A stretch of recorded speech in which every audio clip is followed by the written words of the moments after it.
Good morning everybody. Once again I am Ashutosh with the new topic. आज हम लोग optical instrument में telescope को देखेंगे। तो एक्चुअली टेलीस्कोप क्या है? तो it is a device used to see far distant objects clearly and in magnified form. तो टेलीस्कोप एक ऐसा डिवाइस है जिसमें हम दूर की चीज को देखेंगे क्लियरली और मैग्नीफाइड फॉर्म में, मतलब बड़े आकार में उसके साइज को बड़ा करके देखेंगे।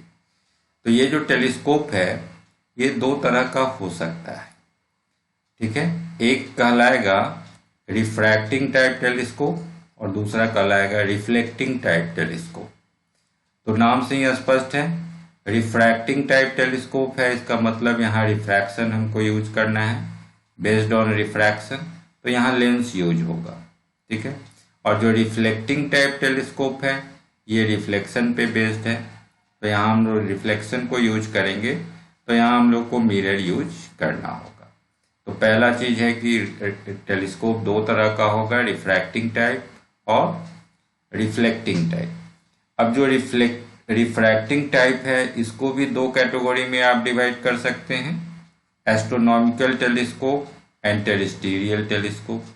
Astronomical and terrestrial.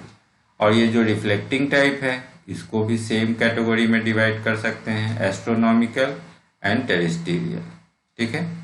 तो रिफ्लेक्टिंग टाइप भी दो तरह का होगा और रिफ्रैक्टिंग टाइप भी दो तरह का होगा।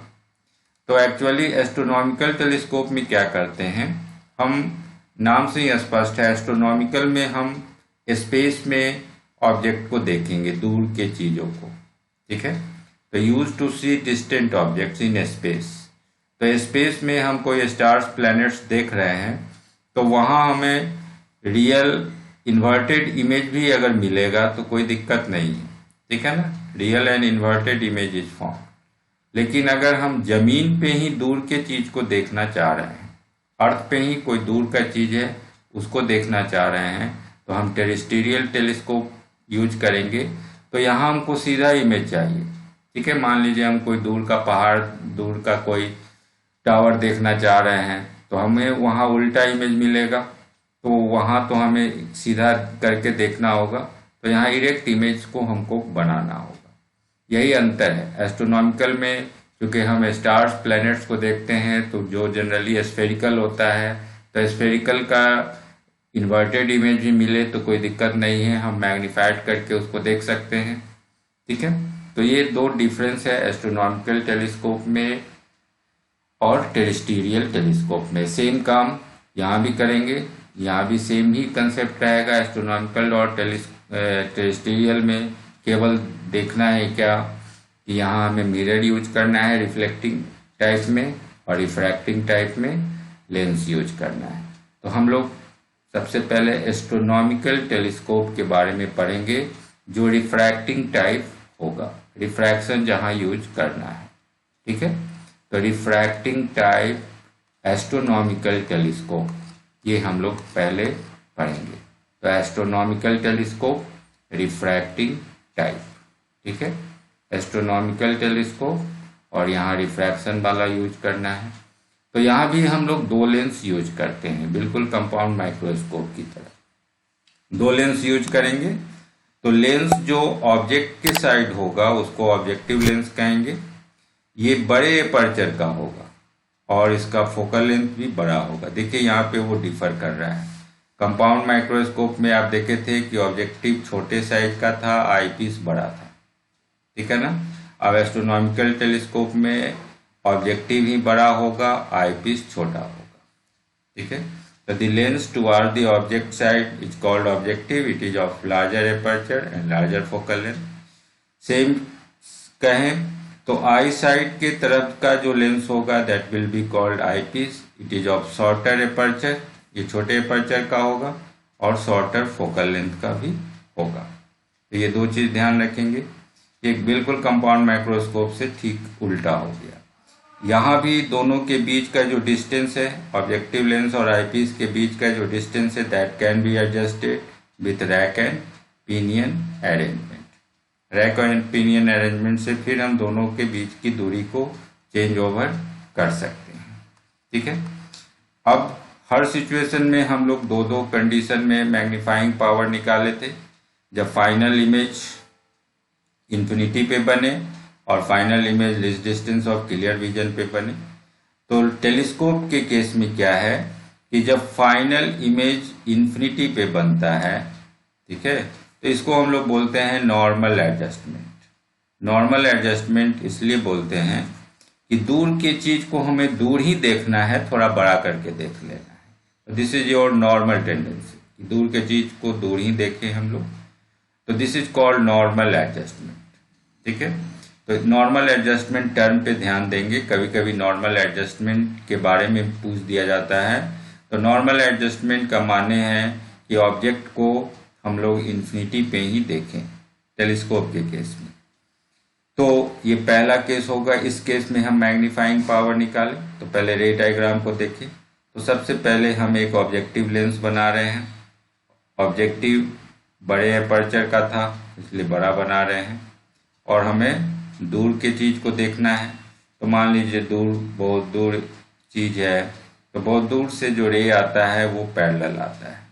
तो बहुत दूर से हम रे को पैरेलल ले लिए जो लेंस पे इंसिडेंट हो रहा है। ठीक है, ये तीनों पैरेलल रे ले लिए। और आपको पता है जब ऑब्जेक्ट इन्फिनिटी पे है तो इमेज फोकस पे बनता है। तो इसका फोकस हम ले रहे हैं FO इस साइड पहला फोकस और FO इस साइड दूसरा फोकस। तो ये जो तीनों रे है, ये तीनों रे जाके फोकस पे मिल जाएगा। तो ये तीनों रे फोकस पे जाके मिला तो हमें इमेज मिल गया A', B'। ठीक है, A', B' इमेज मिल गया। अब ये इमेज जो मिला हमें, ये दूसरे लेंस आईपीस के लिए ऑब्जेक्ट का काम करेगा। अब सेकेंड लेंस हम लेंस ले रहे हैं C'। Now this is your eyepiece. अब हम यहाँ पे दो तरह का एडजस्टमेंट कर सकते हैं। यहीं अगर हम आईपीस के फोकस और ऑप्टिकल सेंटर इन दोनों के बीच में चाहें तो A', B' को डाल सकते हैं। ठीक है, तो ऑप्टिकल सेंटर और फोकस के बीच में रहेगा तो इसी साइड इसका मैग्नीफाइड इमेज मिल जाएगा least distance of clear vision पे। और अगर हम फोकस पे ही डाल दें तो अब इमेज फिर इन्फिनिटी पे मिल जाएगा। तो नॉर्मल एडजस्टमेंट में हमें इन्फिनिटी पे इमेज बनाना है, इसलिए इसको हम लोग आईपीस के फोकस पे रखेंगे। तो यही पॉइंट आईपीस का फोकस हो जाएगा और यहीं पे हम ऑब्जेक्ट को रख दिए A', B'। अब इसका इमेज बनाइए। तो इससे हम रे लेंगे तो एक रे सीधा गया तो ये फोकस से होके गुजरेगा। ठीक है, और दूसरा रे ऑप्टिकल सेंटर से गुजारे तो ये अनडेविएटेड चला गया। ये दोनों रे पैरेलल चला गया तो इसको बैक कर दिए, तो इसका मतलब कि इमेज मेरा इन्फिनिटी पे बन जाए। देखिए, रे डायग्राम बनाने के लिए जैसे जैसे हम लोग बना रहे हैं, पहले ऑब्जेक्टिव लिए, इससे जो इमेज बना A', B' तक, ये यहीं तक हम बनाएंगे और तब फिर दूसरा लेंस लेंगे और तब फोकस पे डाल के सेकेंड इमेज ड्रॉ करेंगे। ठीक है, एक ही साथ सारा बनाएंगे तो गलती होने की संभावना रहेगी, हमें जबरदस्ती कहीं ना कहीं मिलाना पड़ जाएगा। ठीक है, तो ये नॉर्मल एडजस्टमेंट का फिगर हो गया। आप फाइनल इमेज इन्फिनिटी पे बना लिए। अब देखिए, ऑब्जेक्ट जो है वो तो इन्फिनिटी पे है, तो ऑब्जेक्ट से जो रे आ रहा है वो कितना एंगल बना रहा है, इस एंगल को हम लोग ले रहे हैं अल्फा। तो ये एंगल अल्फा है तो इधर भी एंगल अल्फा बनेगा। ठीक है, ये वर्टिकली अपोजिट एंगल हो गया। तो ऑब्जेक्ट एंगल बना रहा है अल्फा और इमेज जो बना इन्फिनिटी पे, ये इन्फिनिटी से रे आ रहा है, तो ये रे जो आई हम यहाँ इधर डालेंगे तो ये कितना एंगल बना रहा है, तो इस एंगल को ले लिए बीटा। ठीक है, तो ये एंगल अल्फा हो गया, ये एंगल बीटा हो गया। तो फिर हम मैग्नीफाइंग पावर डिफाइन कर सकते हैं कि इमेज के द्वारा जितना एंगल बनाया जाए उस और ऑब्जेक्ट के द्वारा जो एंगल बनाया जाए, इन दोनों का रेशियो है मैग्नीफाइंग पावर। तो m का वैल्यू फिर बीटा बाई अल्फा आएगा और फिर अल्फा बीटा छोटा होगा तो हम उसको टेंजेंट से रिप्लेस करेंगे तो tan beta by tan alpha आएगा। तो हम tan बीटा निकालेंगे इस ट्रायंगल में A', B', C'। इस ट्रायंगल में tan बीटा निकालेंगे तो A', B', divided by A dash C dash आएगा। और ये जो ट्रायंगल बन रहा है A dash B dash C, इससे tan अल्फा निकालेंगे तो आ जाएगा A dash B dash by A dash C. ठीक है, पी बाई बी के फॉर्मूला पे tan अल्फा tan बीटा निकाल लिए, तो आप फिगर समझ चुके हैं। अब इसको हम लोग आगे डेरिवेशन में यूज करें। ठीक है, तो सबसे पहले हम m मैग्नीफाइंग पावर को डिफाइन किए, ये बीटा बाई अल्फा हो गया। अल्फा बीटा छोटा है तो हम tan अल्फा tan बीटा से इसको रिप्लेस कर लिए, तो m का value tan beta by tan alpha आ गया। इसको इक्वेशन 1 बना लिए। अब फिर दोनों ट्रायंगल में हम tan अल्फा tan बीटा का वैल्यू भी निकाल चुके हैं। तो tan अल्फा आया A dash B dash by C A dash, और tan बीटा आया A dash B dash by C dash A dash. इन दोनों को इक्वेशन 1 में डाल दीजिए। तो m का वैल्यू है tan बीटा डालिए तो A dash B dash by C dash A dash आया, और डिवाइडेड बाई tan अल्फा डालेंगे तो A dash B dash by C A dash है, ये उलट जाएगा तो सी ए डैश ऊपर आ गया, ए डैश बी डैश, तो A dash B dash A dash B dash ये दोनों कट गया। तो m का वैल्यू आ गया C dash A dash C A dash by C dash A dash. ठीक है, अब सी ए डैश क्या है और सी डैश ए डैश क्या है, इन दोनों को आप साइन कन्वेंशन से यूज कीजिए। देखिए, तो पहला लेंस था वो सी था, ठीक है ना, और जो इमेज बना था ए डैश बी डैश, यहाँ पे इमेज बना ए डैश बी डैश, तो सी से ए डैश की दूरी ये क्या है, तो ये ऑब्जेक्टिव का फोकल लेंथ है। चूंकि ऑब्जेक्ट इन्फिनिटी है, उसका इमेज आप बनाए थे फोकस पे, तो एफ हो गया। तो सी ए डैश का वैल्यू हो गया प्लस एफ हो, चूंकि राइट में है इसलिए ये दूरी पॉजिटिव लेंगे। और सी डैश ए डैश क्या था, सी डैश था सेकेंड लेंस आपका, है ना। एक्चुअली ये लेंस बड़ा था और ये लेंस छोटा था, ये सी डैश था। तो सी डैश से ए डैश के बीच की दूरी, ये भी आप फोकस पे रखे थे और आईपीस के फोकस पे, तो ये दूरी एफ ही हो गया, लेकिन निगेटिव साइन के साथ हो गया क्योंकि इससे ये लेफ्ट में है। तो सी डैश ए डैश हो गया माइनस एफ ही। ठीक है, तो एम का वैल्यू आ गया minus F O by F E. ठीक है, आप यहाँ फार्मूला से भी देख रहे हैं कि एम का वैल्यू माइनस एफ ओ बटा एफ ई है, तो इसीलिए आई पीस जो है, आई पीस के फोकल लेंथ को हम लोग छोटा लेते हैं, शॉर्टर फोकल लेंथ, और ऑब्जेक्टिव के फोकल लेंथ को बड़ा लेते हैं। आप शुरू में पढ़े थे कि ये जो लेंस है ये लार्जर एपर्चर और लार्जर फोकल लेंथ का है, और आई पीस जो है ये छोटा स्मॉल एपर्चर और स्मॉल फोकल लेंथ का है। इससे ये पता चल रहा है कि अगर हम आई पीस के फोकल लेंथ को कम करें तो मैग्नीफाइंग पावर आपका बढ़ जाएगा। तो ये पहले केस में फार्मूला आ गया minus F O by F E, जब हम लोग नॉर्मल एडजस्टमेंट करते हैं टेलीस्कोप का तब। और नॉर्मल एडजस्टमेंट का मतलब है जब दूर के ऑब्जेक्ट का हम दूर ही इमेज बनाएं। ऑब्जेक्ट इन्फिनिटी पे है तो इन्फिनिटी पे ही हम उसको मैग्नीफाई करके देखें। तो फाइनल इमेज जब इन्फिनिटी पे बनता है तो वो मेरा नॉर्मल एडजस्टमेंट कहलाता है। अब सेकेंड केस में देखते हैं कि हम फाइनल इमेज को least distance of clear vision पे बना लें। ठीक है, तो least distance of clear vision पे बनाने के लिए करना क्या है, तो सारा सिचुएशन तो सेम ही रहेगा, केवल हम जो इमेज बन रहा है उसको आईपीस के ऑप्टिकल सेंटर और फोकस के बीच में डाल देंगे। ठीक है, पिछले केस में जो ए डैश बी डैश बना था इसको आप आईपीस के फोकस पे डाले थे, एफई पे डाल दिए थे। अब एफई और ऑप्टिकल सेंटर जो सी डैश है, इन दोनों के बीच में इसको अगर रख दें तो हमें least distance of clear vision पे इमेज बन जाएगा। आप एक बार फिर से डायग्राम को समझ लें। अब हम रे को, पहला जो लेंस है ऑब्जेक्टिव, हम रे को इंसिडेंट करवाए पैरेलल, तो ये सारा पैरेलल रे जो है ये सब मिलके आपको ए डैश बी डैश पे इमेज बनाया। ठीक है, ये रियल एंड इन्वर्टेड इमेज बन गया। अब इसको हम आईपीस के ऑप्टिकल सेंटर और फोकस के बीच में रख के इसका इमेज बना रहे हैं।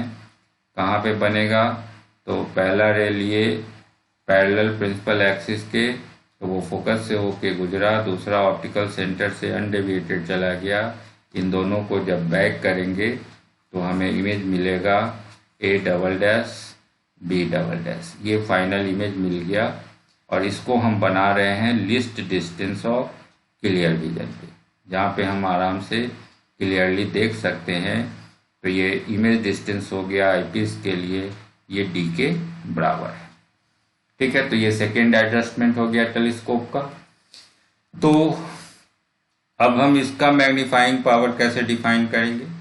तो इमेज जो है ये कितना एंगल बना रहा है? ये एंगल बना रहा है बीटा। तो ये ट्रायंगल बना, इसमें हम tan बीटा निकाल लेंगे। और ऑब्जेक्ट जो है ये tan, ये अल्फा बना रहा है एंगल। तो इस ट्रायंगल में A dash B dash C में हम tan अल्फा का वैल्यू निकाल लेंगे, तो काम हो जाएगा मेरा। तो हम सेम काम करें और tan अल्फा tan बीटा का वैल्यू निकालें। तो मैग्नीफाइंग पावर फिर m is equal to beta by alpha. Alpha beta छोटा है तो हम लोग उसको tan बीटा tan अल्फा से रिप्लेस कर सकते हैं। tan बीटा का वैल्यू निकाले तो A dash B dash by C A dash आया, और tan बीटा का वैल्यू निकाले तो A dash B dash by C dash A dash आया। ये दोनों को भाग दे दिए तो m का वैल्यू tan बीटा बाई, आप ये कर सकते हैं खुद। तो रिजल्ट आया C dash A dash by C A dash by C dash A dash. अब देखिए C A डैश क्या है, ठीक है। तो C A डैश जो है ये पहले ऑब्जेक्टिव लेंस का फोकल लेंथ है। चूँकि आप पहले के द्वारा जो ऑब्जेक्टिव लेंस है, ऑब्जेक्ट इन्फिनिटी पे है, इमेज बना रहे हैं फोकस पे, तो C A डैश आपका प्लस FO हो गया। और C डैश A डैश क्या है?